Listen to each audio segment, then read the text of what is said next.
5 litre મોકલાવું મારા વાલા. બહુ નસીબદાર હોય ને એનો જન્મ ભારતમાં થાય, ભારત ભૂમિ ઉપર થાય. બહુ નસીબ હોય ને ત્યારે એમનો જન્મ ગુજરાત જેવા રાજ્યમાં થાય. હું ગુજરાતી તરીકે કહેવાય ને કે જ્યાં જ્યાં વસે ગુજરાતી ત્યાં સદાકાળ ગુજરાત. ભણ્યા છો કેટલું તમે? હું આમ તો હરખું તો 12 ધોરણ સુધી ભણ્યો છું. ગામડાના ગમારા આવે અને એમાંથી એક લેવલ સુધી પહોંચવું એટલે આપણે પોતે એવું ફીલ કરીએ કે આપણે થોડા ગામડાના ગમારા અહીંયા ક્યાં છૂટા પડ્યા. અને તમને ખ્યાલ હશે કે આ મગફળી છે ને એની કિંમત અને સોનાની કિંમત વર્ષો પહેલાં સરખી હતી. શું વાત કરો છો? અને એવું ક્યાંક મેં વાંચ્યું હતું, ક્યાંક સાંભળ્યું હતું કે તમારે કોઈ પણ બ્રાન્ડ બનાવી હોય ને તો વસ્તુ વેચવાની નહીં, લાગણીઓ સાથે એટેચ રહેવું પડે. કૂવો દેખાય છે પણ કૂવો ઊંડાણ કેટલું છે એ જોઈએ ને તો ખ્યાલ આવે. વાહ. રિફાઇન તેલમાં કામ કરતો વ્યક્તિ, એમ્પ્લોયી હોય કોઈ પણ રિફાઇનરીમાં, એ પોતે ક્યારેય રિફાઇન તેલ ખાતો નથી. આ બહુ સત્ય હકીકત ઘટના છે. તેલ વેચવાવાળાને સસ્તામાં સસ્તું તેલ વેચવું છે, તેલ ખરીદવાવાળાને સસ્તામાં સસ્તું તેલ ખરીદવું છે.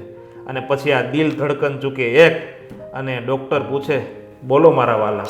2030ની અંદર લોકો પાસે પૈસા હશે ખિસ્સામાં પણ ખાવા માટે હેલ્થ નહીં હોય. કે આપણે ગાયને માતા કહીએ છીએ પણ માતાની પરિસ્થિતિ તો એટલી બધી ખરાબ છે કે તમારા ઘરની આગળ એક નાનું ડોલસું પડ્યું હોય એમાં તમારો એઠવાડ નાખો અને એ માં સવારે આવે અને એઠવાડ ખાય. આપણે આપણી માને એઠવાડ ખવડાવીએ છીએ. 5 લીટર મોકલાવું મારા વાલા, એની શરૂઆત ક્યારે કરી હતી? પોસ્ટિંગ કરતાં વાલા શબ્દો મેન્શન કરતા વાલા આમાં અમે શું ખોટું કીધું.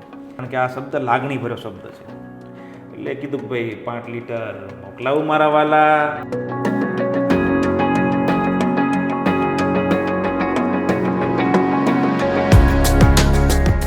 5 લીટર મોકલાવું મારા વાલા, આ શબ્દ તમે ઘણી બધી વખત અત્યારે સાંભળી લીધો હશે. જેવું ઇન્સ્ટાગ્રામ ખોલો કે આ તમને દેખાય છે. હવે તો લોકો મોટા ભાગના ઇન્ફ્લુએન્સર આના ઉપર રીલ બનાવી રહ્યા છે. પણ તું આ જેને શરૂઆત કરી છે, આ ટ્રેન્ડની જેને શરૂઆત કરી છે, એ ભાઈ છે કોણ? એ ભાઈ છે મનીષ કુમાર વડોદરિયા. એ અત્યારે અમારી સાથે છે અને આજે અમે એમની સાથે ઘણી બધી વાતો કરશું.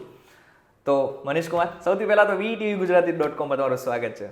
ખૂબ ખૂબ આભાર. ઘણા બધા લોકોને તો કેટલાય પ્રશ્ન હશે કે આ મનીષ કુમાર એકચ્યુઅલી છે કોણ. તો પહેલા તો સૌથી પહેલો પ્રશ્ન એ જ પૂછીશ કે મનીષ કુમાર છે કોણ? મનીષ કુમાર એ કાઠિયાવાડી પટેલ છે જેનો જન્મ બહુ નાના એવા એક કુટુંબમાં, એક ગરીબ કુટુંબમાં થયેલો છે. બાળપણ ગામડામાં વીત્યું છે, પ્રાથમિક શિક્ષણ ગામડામાં થયું છે. એક નાની એવી 10-12 વીઘા જમીનની અંદર 3 ભાઈઓનો ઉછેર થયો અને શરૂઆતથી ધરતીને ધાવીને મોટા થયા છે. વાહ. એટલે ગામડામાંથી સંસ્કાર મળ્યા છે અને હરરોજ નવા ચેલેન્જીસ અને કહેવાય ને કે બહુ ગ્રાઉન્ડ લેવલથી આગળ આવ્યા છીએ. એટલે ખીચા ખાલી હતા અને એ ખીચા ભરવાની વાત હતી. એટલે નાનપણથી કંઈ કોઈ ફેમિલી બેકગ્રાઉન્ડ કે પરિવારનો કોઈ સપોર્ટ તો નહોતો જ.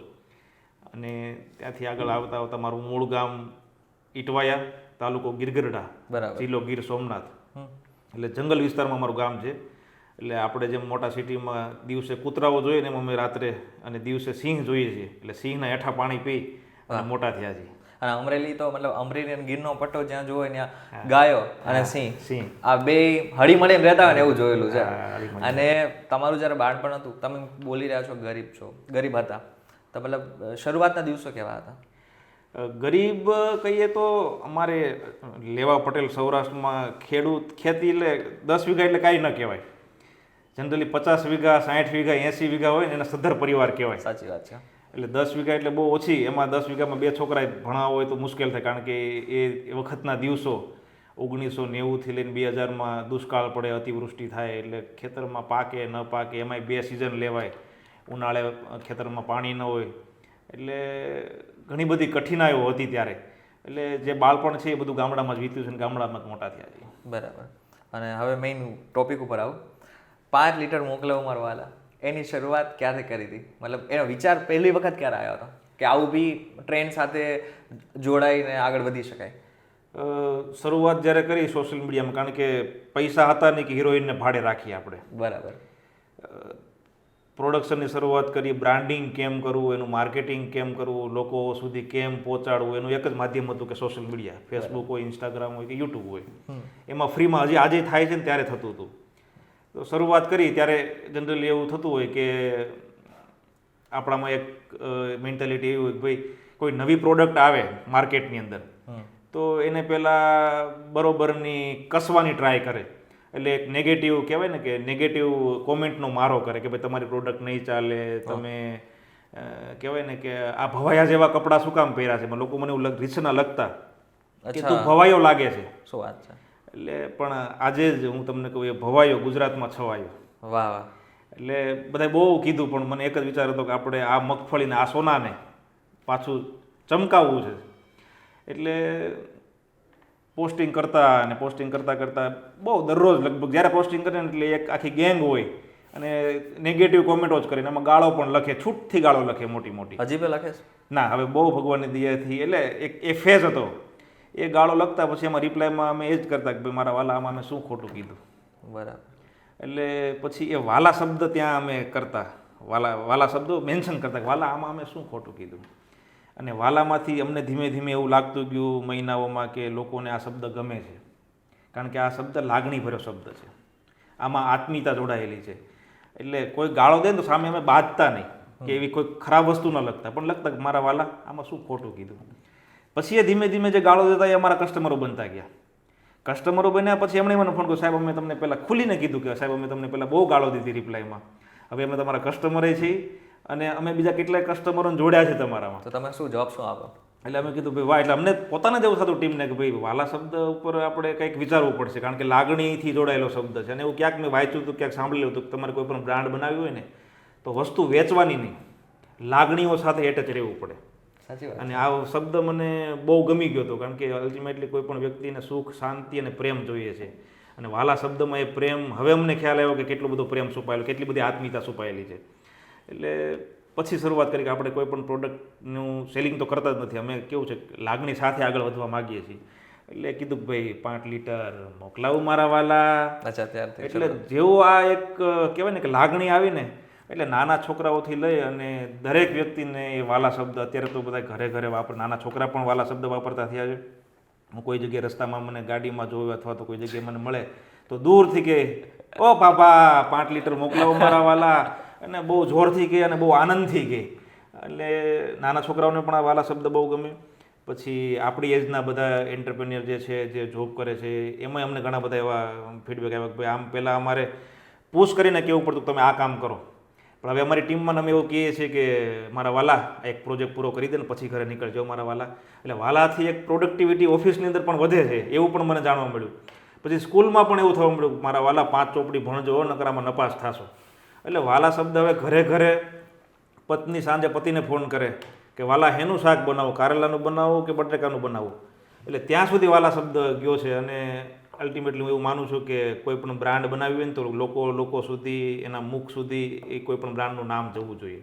એટલે અત્યારે કોઈ પણ જગ્યાએ વાલા શબ્દ આવે ને તો સહજ સિંગતેલને અચૂક યાદ કરે, આ પાઘડીના પહેરવેશને અચૂક યાદ કરે. અચ્છા, પહેરવેશ એ આમ કાઠિયાવાડી અને ગીર સાઈડ પટેલનો, ગીર સાઈડનો છે.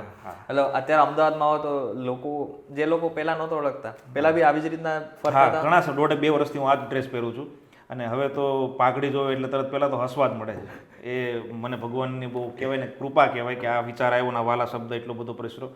માણસની પહેલી નજર, હું પછી ગાડીમાં હોય કોઈ પણ જગ્યાએ પહેલાં જોવે ને, બાજુમાં રિક્ષા જતી હોય, બાજુમાં ગાડી જતી હોય, બાજુમાં ટ્રકનો ડ્રાઈવર હોય, એનો કંડક્ટર બેઠો હોય, મારી પાઘડી ઉપર ને મારા ફેસ ઉપર એનો એકવાર નજર જાય ને એટલે પહેલાં એ સ્માઇલ જ આવે. પછી બધા એના વિચારોને જે અમળો ફૂટતી હશે, પણ પહેલાં તો એમને એ સ્માઇલ આવે. એટલે એક કહેવાય ને કે કોકના મુખારવિંદ ઉપર એક સ્મિત લાવવાનું કામ કરીએ છીએ, એનો અમને બહુ આનંદ થાય છે. ગુજરાતી તમારો બરોબર છે, મતલબ કાઠિયાવાડી છો, કાઠિયાવાડી પણ ગુજરાતી મુખારવિંદ છે, શબ્દો બધા ગુજરાતી.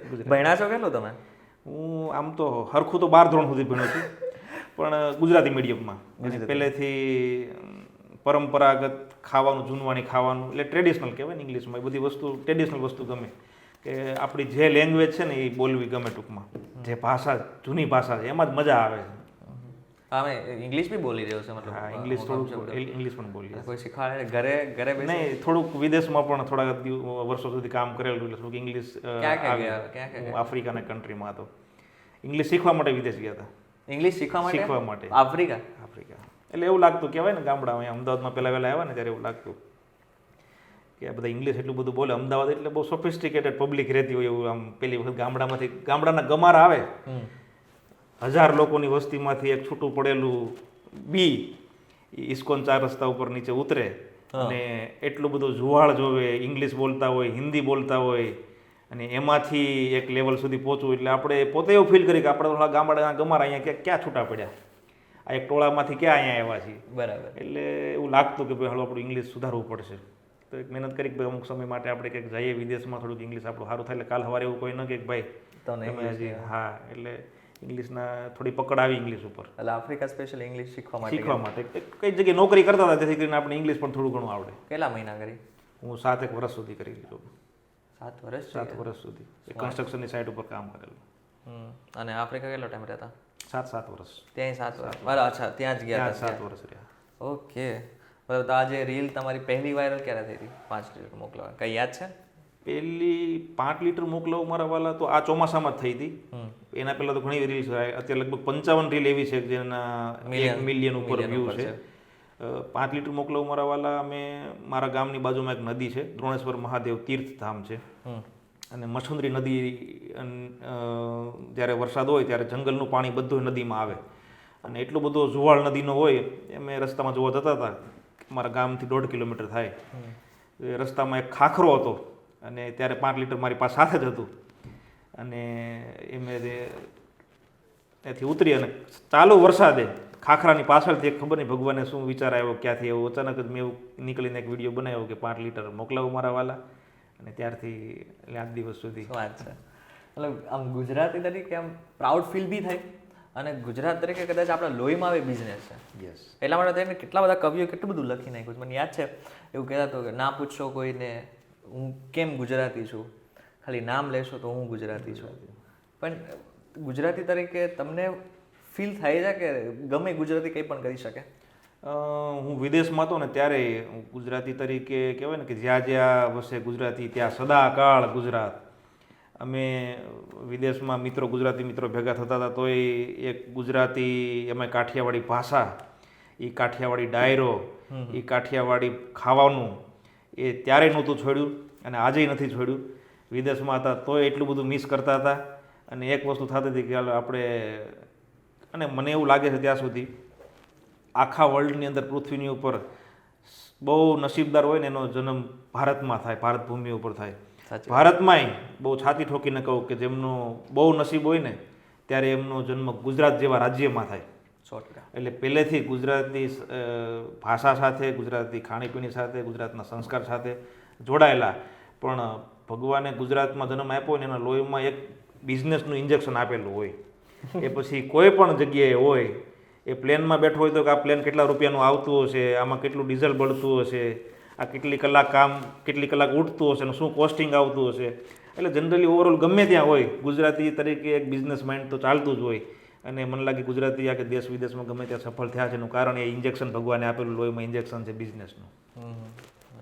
પછી એક પ્રશ્ન મને તમારો પહેરવેશ જોઈને, અને આની સાથે સાથે જે તિલક લગાવેલું છે, અત્યારે મોડર્ન સમયમાં આ બધી વસ્તુ જાળવી રાખી, દેખાવ કરતાં જે રિયલ લાઈફમાં તમે જે છો, મારે ખાલી એટલું જ પૂછવું છે કે હવે અત્યારના જે લોકો છે અને તમે છો, તમારે એ લોકોને કોઈ સંદેશ આપવો છે કે જેવા છો એવા જ રહેવામાં મજા છે?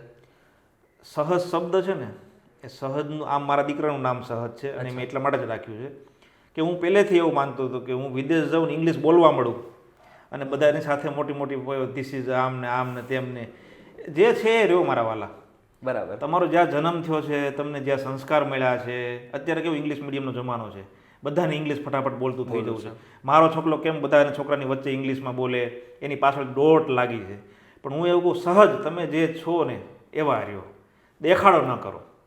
એમાં કંઈ તમને અહીંયા ભગવાને જન્મ આપ્યો છે, તમે 5 ની 6 રોટલી ખાવાના, કાંઈ વધારે કંઈ નથી કરી લેવાના. પણ દેખાડો કરવામાં કહેવાય ને કે લોકો એટલા બધા સ્ટ્રેસમાં હોય પણ એ સહજ નથી રહેતા. હું પહેલેથી હું ચાંદલો કરું છું, હું પહેલેથી એવું માનું છું કે ચાંદલો કરો ને, ચાંદલો કરેલો હોય ને એટલે પહેલાં તો એક પોઝિટિવ તમારામાં વેવ્સ આવે.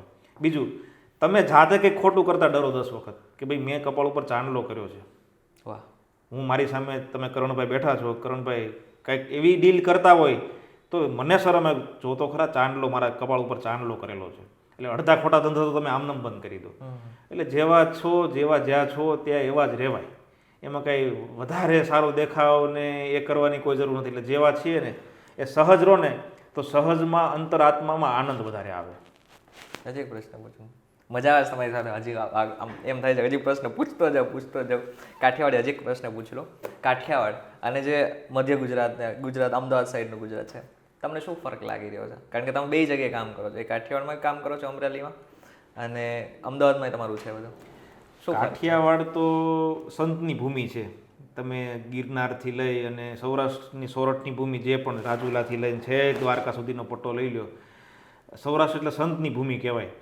અને એટલું બધું એમાં કહો ને કે ખાણીપીણીની દ્રષ્ટિએ કહો કે વ્યક્તિત્વ જીવનની દ્રષ્ટિએ કહો કે બિઝનેસની દ્રષ્ટિએ કહો, તો ગુજરાતીમાં બધામાં બિઝનેસનું ઇન્જેક્શન ભગવાને આપેલું જ છે. પણ સૌરાષ્ટ્ર એક એવો પ્રદેશ છે, સૌરાષ્ટ્રમાં જેનો જન્મ થયો હોય, જે આગળ વધ્યા હોય, એ લોકો પૈસા કમાઈ પણ જાણે છે અને પૈસા વાપરી પણ જાણે છે. અને મને જ્યાં સુધી નોલેજ છે ત્યાં સુધી કહેવાય ને કે એ વ્યક્તિને અલગ નથી માનતા. તમે આજે કોઈ સૌરાષ્ટ્રમાં કોઈ પણ ઘરે ભૂલા પડો, તમને ખાધા વગર જવા નહીં દે. સાચી વાત છે. એ નથી કોઈ હોટલનો ચાર્જ કરવાના. તમે સૌરાષ્ટ્રમાં કોઈ પણ જગ્યાએ ગાડી ઊભી રાખી દો, શેરડી હોય તો કહેશે ભાઈ શેરડી લઈ જાઓ, ગાડી ફરી જાઓ. કોઈ જગ્યાએ અત્યારે ચણાની સિઝન છે, ગાડી ઊભી રાખી દો, સામેથી બોલાવશે ભાઈ બેન 2 કિલો ચણા લેતા જાઓ, વાંધો નહીં. આજે તમે મોલમાં આવો, કોઈ પણ સિટીના મોલમાં જાઓ, તમને કોઈ સેમ્પલ પણ નથી આપતું. વાત હું એગ્રી એટલા માટે કરી શકો છો કે હું પોતે કાઠિયાવાડનો છું અને મેં આ બધી વસ્તુ જોયેલી છે. અને ભલે અત્યારે 2025 સુધી આપણે પહોંચી ગયા હોય, પરંતુ સૌરાષ્ટ્ર ને કાઠિયાવાડમાં જે હજુ પણ જે ભાવ છે ને, કુટુંબ ભાવ અને આની સાથે સાથે પરિવારમાં ભાવ, એ હજી એમને છે. કાઠિયાવાડમાં કોઈક દીક ભૂલો પડે ભગવાન. સાચી વાત છે. આ એ વસ્તુ એમને તો નથી આવી અને વર્ષોથી આજે હાલે છે કન્ટિન્યુ એમને. અને આપણા સૌરાષ્ટ્રના લોકો ભગવાનને એમ કહી દે કે તું ભૂલો પડજે. તમે સહજ સિંગતેલની વાત કરે, સિંગતેલ અત્યારે તમે જોતા હશો તો તમારી જેમ ઘણા બધા લોકો માર્કેટિંગ કરી રહ્યા છે. જી ઠીક છે, તમે કરી રહ્યા છો, એ બી કરી. તમારા સિંગતેલ ને એના સિંગતેલમાં તમે કંઈ ફરક જોવો છો કે તમે માનો છો કે એના કરતાં તો બેટર છે જ? પહેલાં તો મેં ધંધાની સિંગતેલ શું કામ પસંદ કર્યું એ વાત ઉપર આવી. નાનપણથી અમારા સૌરાષ્ટ્રમાં 2 પાક થાય, આપણને ખ્યાલ છે, કપાસ અને મગફળી. અડધા ખેતરમાં કપાસ વાવ્યો હોય તો અડધા ખેતરમાં મગફળી હોય.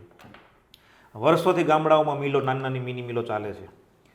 અને વર્ષોથી જે ખેતરમાં મગફળી પાકે એ જે ખેડૂત હોય એમને 5 ડબ્બાની જરૂર હોય તો 5 ડબ્બા જેટલી મગફળી રાખે, બાકીની વેચી નાખે.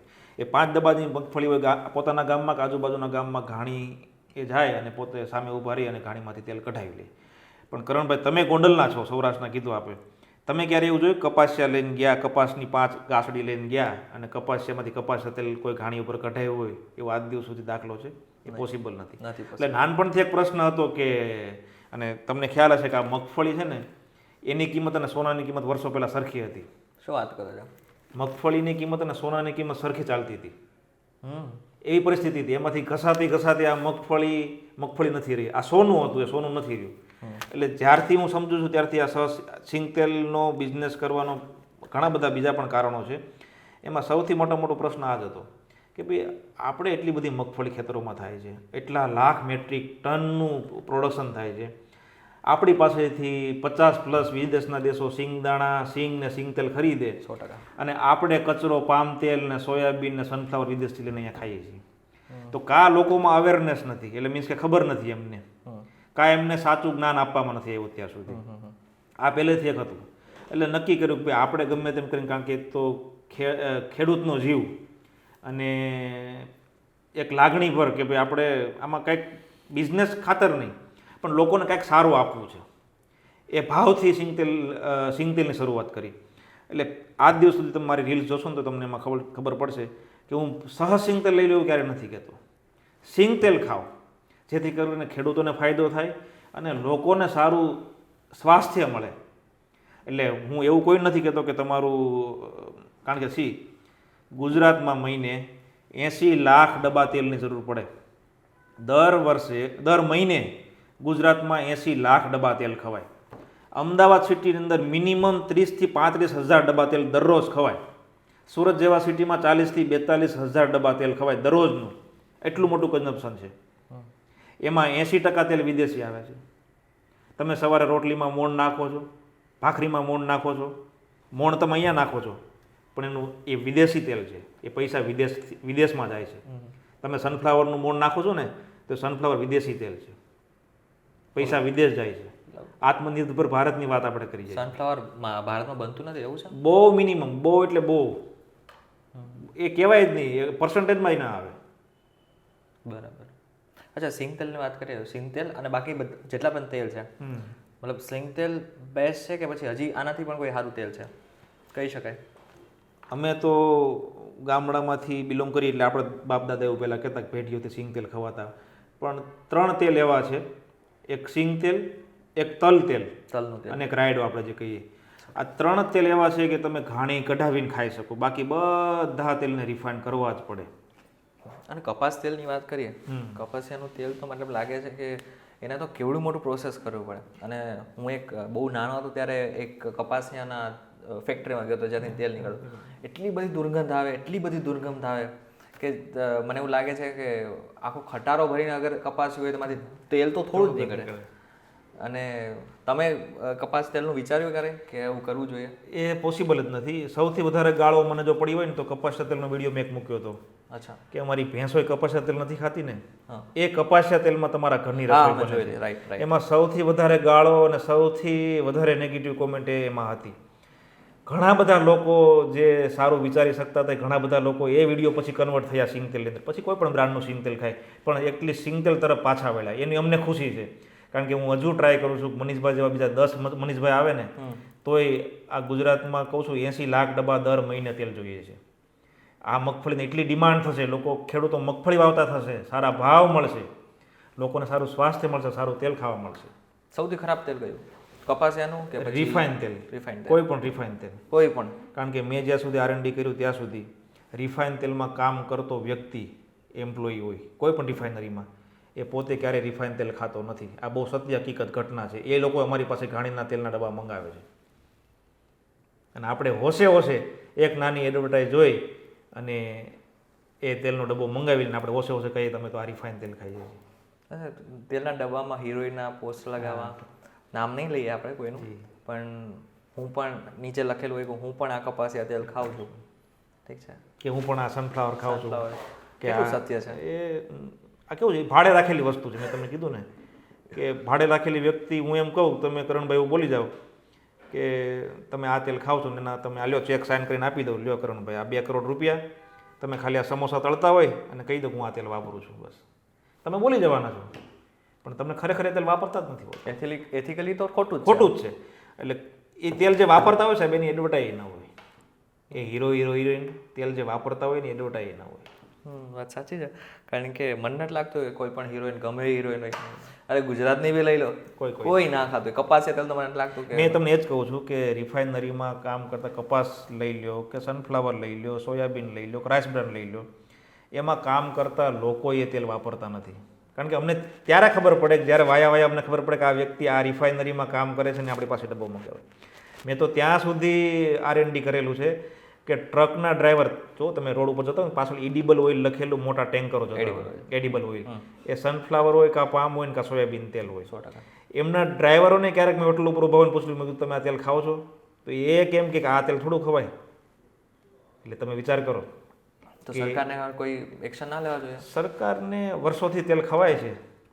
હાલ આમ જોવા જઈએ તો ગરીબ જેટલા પણ માણસો છે એમને તો બધા લોકોને સિંગ તેલ પોસાય એવું તો શક્ય નથી. અને 2 જ ઓપ્શન છે, કાં તો કપાસિયા તેલ ખાય અને કાં તો છેલ્લે પામ ઓઇલ ખાય. પણ હું કરણભાઈ એવું કહું છું કે તમે એનો રેશિયો કાઢો. તમે જે પણ રિફાઇન તેલ ખાઓ છો, એક વ્યક્તિ 1 થી 1.25 ડબ્બો તેલ આખા વર્ષમાં 365 દિવસમાં 1 ડબ્બો તેલ જોઈએ. તમે તમારા ઘરે ગણતરી કરી લેજો, કદાચ 1.25 ડબ્બો તેલ ખાતા હશો તમે આખા વર્ષમાં 365 દિવસની અંદર. હવે તમે એમ કહો 500 રૂપિયા તમારું મોંઘું છે સિંગ તેલ, 700 રૂપિયા મોંઘું છે, 1000 રૂપિયા મોંઘું છે, તો 1000 રૂપિયાના તમે પડીકા ખાઈ જાઓ છો, તમે મસાલા ખાઈ જાઓ છો, તમે ફાકી ખાઈ જાઓ છો, તમે ગુટકા ખાઈ જાઓ છો 1000 રૂપિયાના. આખા વર્ષ 365 દિવસમાં 1 ડબ્બો તમે સારો લઈને ખાઈ શકતા. એટલે પેલું મેં વિડીયો બનાવેલો હતો કે તેલની ક્વોલિટી ગઈ તેલ લેવા, તેલ બનાવવાવાળાને સસ્તામાં સસ્તું તેલ બનાવવું છે, તેલ વેચવાવાળાને સસ્તામાં સસ્તું તેલ વેચવું છે, તેલ ખરીદવાવાળાને સસ્તામાં સસ્તું તેલ ખરીદવું છે. અને પછી આ દિલ ધડકન ચૂકે 1 અને ડૉક્ટર પૂછે બોલો મારા વાલા 25,000 વાળી સ્ટેન્ડ બેહાડું કે 35,000 વાળી? એટલે 1000 રૂપિયાનું આખા 365 દિવસમાં 1000 રૂપિયાનો મોંઘો ડબ્બો લઈને તમારા માટે ન ખાઈ શકો. વાત સાચી છે. તમે કોને ગરીબ કહો છો? એક રિસર્ચ પ્રમાણે તો ભારતના લોકો જ્યારે આઝાદી થઈ ત્યારે જેટલું તેલ ખાતા હતા અને અત્યારે જેટલું તેલ ખાય છે, એટલે પહેલાં ખાતા હતા એના કરતાં લગભગ 50% વધુ ખાવા લાગ્યા. આયુર્વેદમાં એવું કોઈ જગ્યાએ લખ્યું છે કે તમારે છે ને મેક્સિમમ 3 ચમચી તેલ ખાવું જોઈએ આખા દિવસ દરમિયાન. અત્યારે તમે ગણતરી કરજો તમારા મારા ઘરે આપણે બધા, કારણ કે આપણું એક કહેવાય ને કે આપણી રેસીપી જ બધી એવી છે, ગાંઠિયા, ફાફડા, જલેબી, હાંડવો, આવા જે બધું તેલમાં જ છે બધું આપણું. બધું તેલમાં. એટલે 3 ચમચી તેલની જગ્યાએ આપણે અત્યારે 7 થી 8 ચમચી તેલનું કન્ઝપ્શન કરીએ છીએ પર ડેની વાત કરું છું. એટલે જે 1 ડબ્બો તેલ ખવાતો છે કે 1.5 ડબ્બો તેલ ખાઈ જાય છે આખા વર્ષ દરમિયાન વાત કરીએ તો. એટલે સૌથી વધારે મને લાગે છે કે આખા વર્લ્ડની અંદર સૌથી વધારે જો કોઈ તેલ ખવાતું હોય ને એક વ્યક્તિ પર વ્યક્તિ તેલ ખાતા હોય ને તો એ ગુજરાતી છે. સાચી વાત, એગ્રી. કારણ કે ગાંઠિયા, ફાફડા, જલેબી એ બધી વસ્તુ બહાર નથી જાય. આ વાત ઉપર તો 100% એગ્રી કરીશ. કારણ કે ફાફડા અને જલેબીમાં એમાં પણ દશેરાના દિવસ હોય કે કોઈ પણ પ્રસંગ હોય, જે રીતના લોકો ખાય છે અને દેખાદેખીમાં જે રીતના લોકો લે છે ને, એ તો ખરેખર પછી તો સ્ટેન્ડ જ મૂકાવા સાહેબ. એ તેલ કાળું થઈ ગયું હોય, સવારમાં એને ડબ્બો, એક તો એ રિફાઇન તેલ હોય, રિફાઇન થઈને પ્રોસેસ થઈને આવ્યું હોય, સવારમાંથી એ તેલની અંદર કન્ટિન્યુ ફાફડા બનાવે, સાંજ સુધી ફાફડા બનાવે, સાંજે ઘરે જાય શટર પાડે ત્યારે એક છાપું પેપર ઢાંકીને જતા રહે, બીજે દિવસે સવારે શટર ખોલે, અગરબત્તી કરી અને ફરી વખત એ કાળા તેલમાં આપણે હોશે હોશે ખાઈને પાછા એવું કહીએ કે અહીંયા બહુ સારો ટેસ્ટ આવે છે. આ છે ને આપણે જે ખાઈએ છીએ ને તેલ છે જ નહીં, એક કેન્સરયુક્ત કેમિકલયુક્ત તેલ છે. કારણ કે કાળું તેલ થયેલું કેટલી વખત ગરમ થયું, કેટલી વખત એમણે તાવડો બંધ કર્યો હોય, વળી પાછો ગરમ કર્યો હોય, વળી બંધ કર્યો, વળી ગરમ કર્યો હોય. આઈડિયલી એવું કહેવાય છે કે એક તેલને તમે વધારેમાં વધારે 2 વખત ગરમ કરી શકો, ત્રીજી વખત ગરમ કરો એટલે કેન્સરયુક્ત થઈ ગયું. અને આપણે તો એ કેટલા દિવસે બદલાવતા હશે એને ખબર જ, કારણ કે સૌથી વધારે કોસ્ટિંગ કોઈ પણ વસ્તુમાં હોય ને તો એ તેલનું કોસ્ટિંગ હોય. કોઈ પણ ફાસ્ટ ફૂડ લઈ ગયું, કોઈ પણ વસ્તુ લઈ ગયું, હોટલ, રેસ્ટોરન્ટ કે ઢાબાની અંદર સૌથી વધારે કોસ્ટિંગ હોય ને તો તેલનું કોસ્ટિંગ હોય, અને એમાં જ કોમ્પ્રોમાઇઝ કરે. અને એમાં કોમ્પ્રોમાઇઝ કરે એટલે તેલનો સીધો સંબંધ આપણા હૃદય સાથે, કોલેસ્ટ્રોલ વધી જાય. પણ અત્યારની પબ્લિક કોઈ સમજતી નથી. એને સારું ખાવા માટે ચટપટું, એને જીભ ઉપર કેમ ચટપટું લાગે છે, એ કઈ રીતે બનાવ્યું, કોણે બનાવ્યું, ક્યાં બનાવ્યું, કેમ બનાવ્યું, એનાથી કોઈને મતલબ નથી. અને આના રિઝલ્ટ ભોગવવા તૈયાર રહેવું પડશે. 2030ની અંદર લોકો પાસે પૈસા હશે ખિસ્સામાં, પણ ખાવા માટે હેલ્થ નહીં હોય. કારણ કે અત્યારે 30-32 વર્ષે બ્રેન સ્ટ્રોક આવે છે, બ્લડ પ્રેશર છે, એમને સુગર આવે છે. 32 વર્ષે સાહેબ સુગર આવે છે. સ્ટ્રોકના કેસીસ કેટલા વધી ગયા. લોકો એવું કહે છે સાહેબ, બહુ આ કેમેરા સાથે હું કહું છું કે લોકો એમ કહે છે કે આ તો સ્ટ્રેસની દુનિયા છે ને એટલે બધું થાય છે, સ્ટ્રેસને કારણે બધું આવે. સાહેબ સ્ટ્રેસ પહેલાં ગામડામાં એટલો જ હતો, ગામડામાં પહેલાં લાઇટ નહોતી આવતી. આ તો હવે જ્યોતિગ્રામ છે, 24 કલાક સાહેબ લાઇટ આવે છે. પહેલાં લાઇટ નહોતી આવતી, બીજી કોઈ સુવિધાઓ નહોતી. હું મારી માની વાત કરું તો સવારમાં વહેલા ઉઠીને ગામના કૂવે પાણી ભરવા જવાનું, અને આખા 10-15 ભેંસ કે ગાયો હોય એને બધાને પાણી આપવાનું, એને ખાવાનું આપવાનું, ઘરના રોટલા બનાવવાના, 1 વીઘા એકના ફળિયા હોય તો એના વાસિંદા કરવાના, ખેતર જવાનું, આખો દિવસ ખેતર મજૂરો સાથે કામ કરવાનું, સાંજે ઘરે આવવાનું, બધાને ખવડાવવાની, રસોઈ બનાવવાની. આ સ્ટ્રેસ ઓછો નહોતો સાહેબ. આપણે ત્યારે એસીમાં બેઠા બેઠા એવું કહીએ છીએ કે અમે સ્ટ્રેસવાળી લાઈફ જીવીએ છીએ. ત્યારે સ્ટ્રેસ તો હતો, ત્યારે દુકાળ પડતો, અતિવૃષ્ટિ થતી, પાકતું નહીં કંઈ, તો ત્યારે સ્ટ્રેસ હતો જ. પણ લોકો કહેવાય ને કે સ્ટ્રેસનું બહાનું કાઢે છે, પણ એમની તમે જુઓ ને તો ખાવા પીવાની શૈલી તમે જુઓ ને તો એ દિવસે ને દિવસે બગડતી સાહેબ જાય છે. એટલે એક વાત મેં જગ્યાએ વાંચી હતી કે તમારી પહેલી માં, તમને જન્મ દેનારી પહેલી માં, જ્યારે પહેલી વખત તમને સ્તનપાન કરાવે ને એ પહેલી માં છે. અને બીજી માં એ ફૂડ બિઝનેસ ઓપરેટરો જે કહીએ, જે લોકો રાંધ્યાલી કે રાંધ્યા વગરની કે પ્રોસેસિંગ વાળી કોઈ પણ ફૂડ પ્રોડક્ટ માર્કેટમાં આપે છે, એ તમારી બીજી માં છે.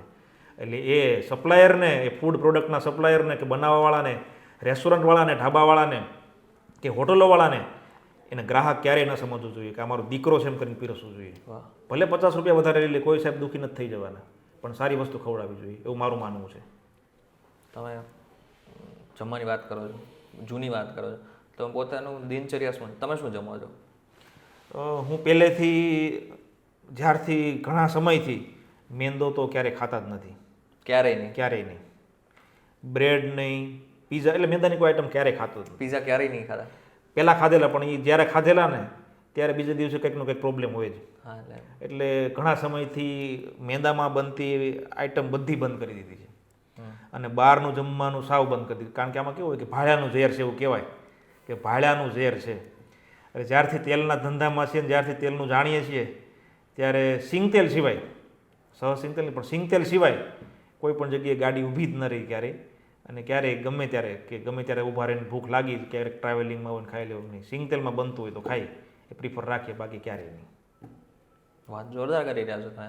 અને આમ ગુજરાતીઓ તરીકે આમ જે પ્રેરણા મળી રહી છે તમને, પહેલી વાર તમને પોતાને પ્રેરણા કોને આપી? પ્રેરણા તો કેવું છે કે સોશિયલ મીડિયામાં માર્કેટિંગ કર્યું એટલે એક તો સોશિયલ મીડિયાના યુઝરનો બહુ પ્રેમ મળ્યો. એમણે ઘણું શીખવાડ્યું એવી કોમેન્ટો કરીને કે હવે આમ કરો, તેમ કરો, આ રીતે કરો, આ રીતે કોઈ માર્કેટિંગનું કીધું, કોઈ કીધું બ્રાન્ડિંગ આ રીતે કરો, કોઈ કે સપ્લાય આ રીતે કરો, કોઈ એટલે ઘણું બધું કીધું. એમાંથી શીખતા પણ એક સારી ભાવનાથી હજી અમારી ટીમ 300 જણાની સાહેબ ટીમ છે. ક્યારેય કોઈ દિવસ અમે ટાર્ગેટ નથી મૂક્યો કે આપણે એટલા ડબ્બાનું સેલ કરવાનું છે કે એટલાનું ટર્નઓવર કરવાનું છે. ક્યારેય નહીં. પહેલા દિવસથી કીધું એ બધું થયા કરશે, એ બધું પાછળ આવ્યા કરશે. કેટલા મેક્સિમમ લોકો સુધી શુદ્ધ સિંગતેલ પહોંચાડવું એ વાત કરો તમે, એ બધું પાછળ બાય ડિફોલ્ટ આવ્યા કરશે. કેટલા ડબ્બા વેચાશું, સારું સિંગતેલ કેમ લોકો સુધી પહોંચે, અને બીજા મારા જેવા 5 મનીષભાઈ કેમ ઊભા થાય, એમને કેમ સિંગતેલ. ટૂંકમાં કહેવાનું મિનિંગ કે ભાવના એવી હતી કે ખેડૂતો મેક્સિમમ, કારણ કે મગફળી વાવવાનો વર્ગ ધીમે ધીમે ઘટતો થતો હતો. આ તો આ વર્ષે એવું છે કે છેલ્લા 3 વર્ષની મહેનત કામમાં આવીને એવું લાગે છે કે સિંગતેલ આ વર્ષે મગફળી ઘણું વાવેતર થયું છે. નહીં તો કેવું છે, લોકો સોયાબીન તરફ પાછા વળ્યા હતા. આ વખતે વાવેતર બંધ કરતા હતા, પણ હવે લાગે છે એટલે પહેલેથી એવું કે ભાઈ મગફળીનું વાવેતર, કારણ કે આ સોનું છે, મગફળીનું વાવેતર ઘટે નહીં. જો મગફળી નહીં વાવે તમે તેલ ક્યાંથી કાઢવાના? એવું તો નથી ગૂગલમાં જઈને ડાઉનલોડ કરી લો કે ભાઈ 15 લીટર મગફળીનું તેલ, ઘાણીનું તેલ આવવા દો. ડાઉનલોડ તો થવાનું નથી. દુનિયા ગમે એટલી આગળ વળી જતી રહી, એઆઈ આવી જાય, રોબોટ આવી જાય, પણ ખેતર વગર, ખેતી વગર તો કંઈ થવાનું જ નથી. અચ્છા, એક વસ્તુ મેં સાંભળેલી છે, મેં વાયા સાંભળેલી છે કે તેલ હોય એને જ્યારે પ્રોસેસ પહેલી વખત જ્યારે ઘાણીમાંથી કાઢવામાં આવે ત્યારે થોડુંક કાળાશ પડતું હોય, પછી એને રંગ આપવામાં આવે થોડો. એટલે કોઈ પણ તેલની વાત કરો, સિંગતેલની અંદર કોઈ પણ તેલની વાત કરું છું. ના, એવું નથી હોતું. જનરલી કોઈ પણ દાણાને તમે પીસો ને એટલે ક્રૂડ બહાર આવે. ક્રૂડ, એને ક્રૂડ કહેવાય, ભાષામાં ક્રૂડ કહેવાય. ક્રૂડ તેલ બહાર આવે. એટલે કપાસિયાને તમે પીસો ને તો લાલ લોહી જેવું ક્રૂડ બહાર આવે. હા, રાઈટ. પછી સનફ્લાવર ને સોયાબીનને પીસો ને તો એના કલરનું એક ક્રૂડ બહાર આવે. મગફળીને પીસો તો એક બ્રાઉન કલરનું ક્રૂડ જેવું બહાર આવે, એટલે કાચું તેલ કહીએ એને. તલ પી લો તો એ પ્રમાણે જ આવે. પછી આપણે સરસ્યું પી લઈએ, આપણે જે વાત કરી સરસવનું તે જે તેલ આવતું હોય, તો એ બધા તેલમાં સીધું તમે એને ગાળીને સીધા ખાઈ શકો. 3 તેલ છે એને. પણ કપાસિયાને, સનફ્લાવરને, સોયાબીનને બધાને રિફાઇન પ્રોસેસ કરવી પડે, કારણ કે એમાં તમારે સુગંધ કાઢવી પડે, એમાંથી ચિકાસ કાઢવી પડે, એમાંથી કલર કાઢવો પડે. આ 3-4 વસ્તુ કાઢવાની જે પ્રોસેસ છે ને એને રિફાઇન પ્રોસેસ કહેવાય.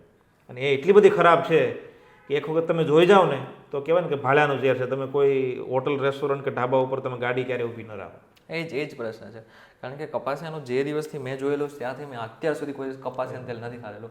તો બાકીના તેલનું તમે અગર કહી રહ્યા છો તો પછી કેટલું ખતરનાક હોઈ શકે છે? એટલે કપાસિયા તેલ તો છે ને, મેં તો બીજા રાજ્યમાં ચેક કર્યું, બહુ ક્યાંય દેખાતું નથી કપાસિયા કોટન સીડ ઓઇલ ખવાતું હોય. વિદેશની તો વાત જ છોડી દો, પણ ગુજરાત જેટલું કપાસિયા તેલ પૃથ્વીના કોઈ ખૂણે નથી ખવાતું. અને પાછા આપણે હોશે ખાઈએ છીએ. લોકો લખે કે અમે 40 વર્ષથી કપાસિયા તેલ ખાઈએ છીએ, અમને કાંઈ વાંધો નથી. તો ખાઓ મારા વાલા. અચ્છા, તમે જે રીતનાની વાત કરી રહ્યા છો તો હજી એક મને મનમાં એવું થાય છે કે જે માણસે કંઈક જોયેલું છે ને, દુઃખ, સંઘર્ષ, આવું બધું જોયેલું છે ને, એને કદાચ વિચાર આવે કંઈક સેવા કરવાનો, અથવા તો ક્યાંક વિચાર આવે કે નહીં લોકોને આપણે કઈ રીતના પ્રેરણા આપી શકીએ. હજુ તમે શું મતલબ કરી રહ્યા છો આગળ? અમે તો ઝીરોમાંથી અહીંયા પહોંચ્યા છીએ. એટલે મને લાગે જ્યાં સુધી કોઈ પણ વ્યક્તિ ગામડામાંથી આવે અને એમને એક લેવલ સુધી માણસનો પ્રેમ મળે ને, ત્યારે હંમેશા એ જે ગરીબીમાંથી આવ્યો હોય ને એમની સામું નજર હોય જ. આ તમે કોઈ પણ વ્યક્તિ, સક્સેસ થયેલી વ્યક્તિ જે ગામડામાંથી આવી છે, તો એ બધાને કોઈકને કોઈક પ્રેરણા એમ થાય જ કે ભાઈ આપણે 2 પૈસા જે જગ્યાએથી કમાણા છીએ તો એ ગરીબ લોકોને આપણે આપવા. એટલે આજે છેલ્લા તમે 4 મહિનાથી કન્ટિન્યુ દર મહિને 151 વિધવા મહિલાઓ હોય જે એકદમ કહેવાય ને કે એની પરિસ્થિતિ બહુ ખરાબ હોય, એમનો કોઈ સાથ સહકાર ન હોય કોઈ, તો એ બધાને અમે 151 5-5 લીટરના કેન આપીએ છીએ. હમણાં રિસેન્ટલી જ અમે 151 શહીદ જવાનની પત્નીઓને 5-5 લીટરના કેન આખા ગુજરાતમાં ફ્રી ઓફ ચાર્જીસ અમે મોકલાવ્યા. અને બીજું સેવાનું કામ કરીએ છીએ. મારા ગામની અંદર મારા હજી મમ્મી પપ્પા જે સેવા કરે છે, એક ગૌશાળા કરેલી છે. અને અમારા ગામમાં દરરોજ સિંહ આવે, એટલે કોઈ ખેડૂત કે કોઈ વ્યક્તિ ગાયને કે નાના વાસડાને છોડી મૂકે ને તો 24 કલાકમાં સિંહ મારી નાખે એને. 24 કલાકનું જ આયુષ્ય હોય. આજે ઘણા લગભગ 2-2.5 વર્ષથી અમે ગૌશાળા ચલાવીએ છીએ. મારા મધર ફાધર એમાં સેવા કરે છે. એક જ એવું ગામ હશે કે એ ગામમાં નિરાધાર ગાય આજે કોઈ દી ખાતી નહીં હોય તમને. બધી અમે જ્યાં સુધી એમનું આયુષ્ય લખ્યું ત્યાં સુધી અમારા ગૌશાળામાં આવે એની સેવા કરીએ.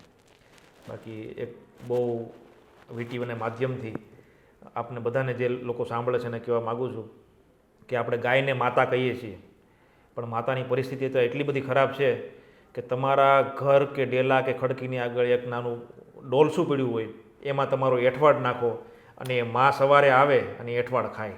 આપણે આપણી માને એઠવાડ ખવડાવીએ છીએ. તો સૌ ગૌપ્રેમીને મારી એક વિનંતી છે કે આનો કંઈક રસ્તો થાય અને કંઈક સારો વિચાર સૂઝે કે આપણે આપણી માને એઠવાડ તો ન જ ખવડાવાય. સાહેબ ખરેખર પરિસ્થિતિ બહુ ખરાબ છે અત્યારે. ના માત્ર અમદાવાદની પરંતુ હવે તો ધીરે ધીરે કાઠિયાવાડ સૌરાષ્ટ્રની વાત કરીએ તો પહેલાં તો આપણે તો જમવાનું બનાવીએ ને તો પહેલી રોટી આપણે ગાયની બનાવતા. હવે તો એવી એ થઈ હવે તો એઠવાડ વધે ને, એઠવાડ વધે એ આમ ડોલચું પડ્યું હોય બહાર આમ દરવાજો ખોલી અને ગાય ઊભી જ હોય એને ખબર જ છે એ તેલવાળું જ ખાય. એ જે એને જે આગળનું વઘારનું પડ્યું હોય 2-3 દિવસનું ભેગું થયેલું એ જ બધું એઠવાડ નાખે. એમાં ચાની ભૂકી હોય ને બધું. પાછા આપણે માં કહીએ. હા, અને પાછું આવું ખવડાવીએ. હા, ગૌ પ્રેમી માં કહીએ આપણે, પાછું એ એઠવાડ જ ખાતી હોય. એટલે માને એઠવાડ ન હોય. ના હોય, એગ્રી. હવે તમે સિંગતેલની વાત કરી રહ્યા છે તો મતલબ અત્યારે તમારું જે ફોર્મ છે એવું કેવડું છે? મતલબ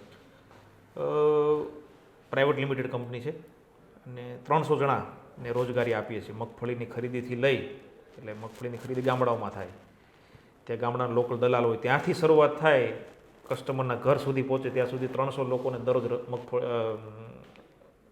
દરરોજ 300 લોકોને રોજગારી આપીએ છીએ. વાહ. અને અમારા આખા ગુજરાતની અંદર 7 ડેપો છે. 7. હા. ઉત્તર ગુજરાત, મધ્ય ગુજરાત, દક્ષિણ ગુજરાત, સૌરાષ્ટ્ર અને કચ્છમાં. 7 ડેપો પર આપણા જ લોકો બેઠા હોય.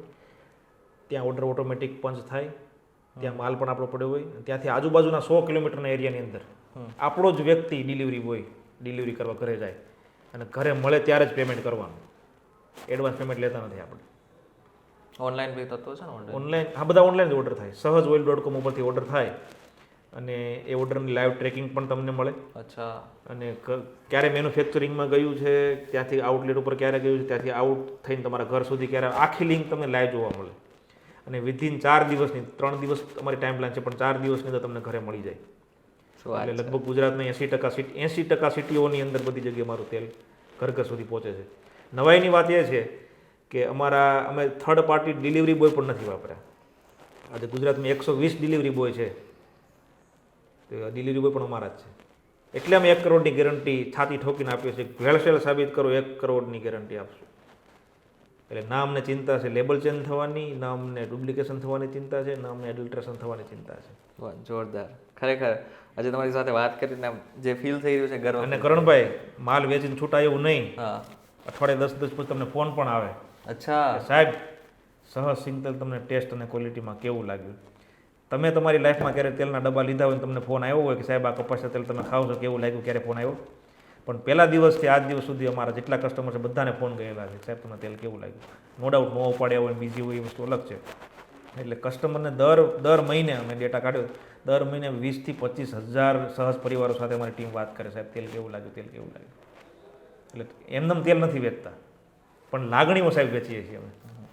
ચલો, આશા રાખીએ કે તમારો જે બિઝનેસ છે એમાં જ ધકતો રહે, હજી આગળ વધતા રહો.